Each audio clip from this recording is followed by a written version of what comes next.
করে একটু মার্জিত করে, মন্থনের মাধ্যমে মার্জিত করে উপনিষদকে মন্থন করে পুরাণ। এই বেদ পুরাণ উপনিষদকে মন্থন করে পাঁচজন ঋষি 5টা দর্শন লিখলেন সহজ করে, যাতে আমরা বুঝতে পারি জগতের ভগবান সম্পর্কটা।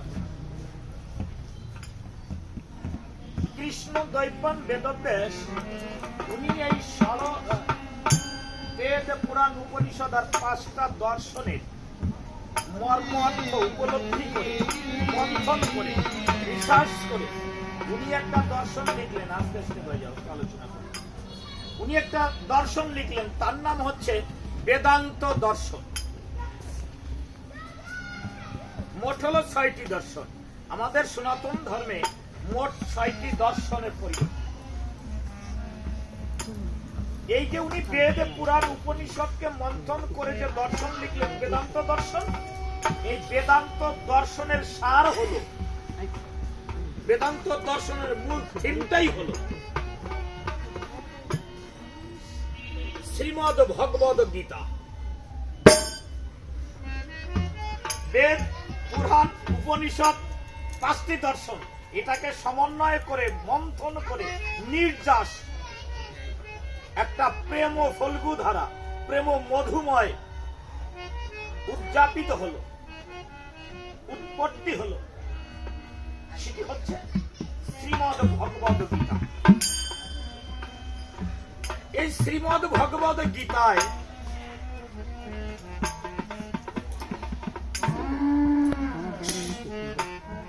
18টি অধ্যায়, 716।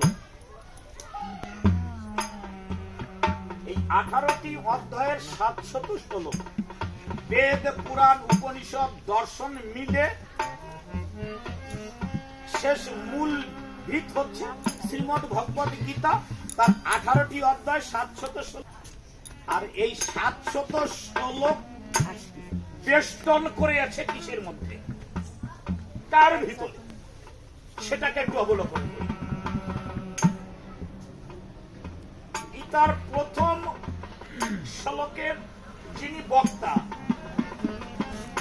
আমরা বলি শ্রীমদ্ ভগবদ গীতা হচ্ছে ভগবানের মুখ নিঃসৃত বাণী, না সবাই সহজে ভাষায় বলি, কিন্তু শ্রীমদ্ ভগবদ গীতার প্রথম বাণীটা, বক্তাটাকে জন্মান্ধ ধৃতরাষ্ট্র।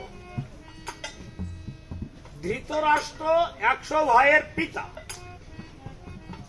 শ্রীমদ্ ভগবদ হচ্ছে ভগবানের মুখ নিঃসৃত বাণী। প্রথম বাণীটাই হচ্ছে চোখওয়ালা না, জন্ম অন্ধ। শুধু হওয়ার পরেও তো অনেকজন অন্ধ হয়, আর এলো মার গর্ভ থেকে ভূমিষ্ঠ হওয়ার সাথে সাথে অন্ধ, এমন একজন বক্তা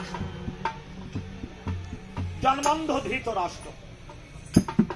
জন্মান্ধ ধৃতরাষ্ট্রের আরো অনেক ওই বাবাজিকে দেখে কথাগুলো আসছে।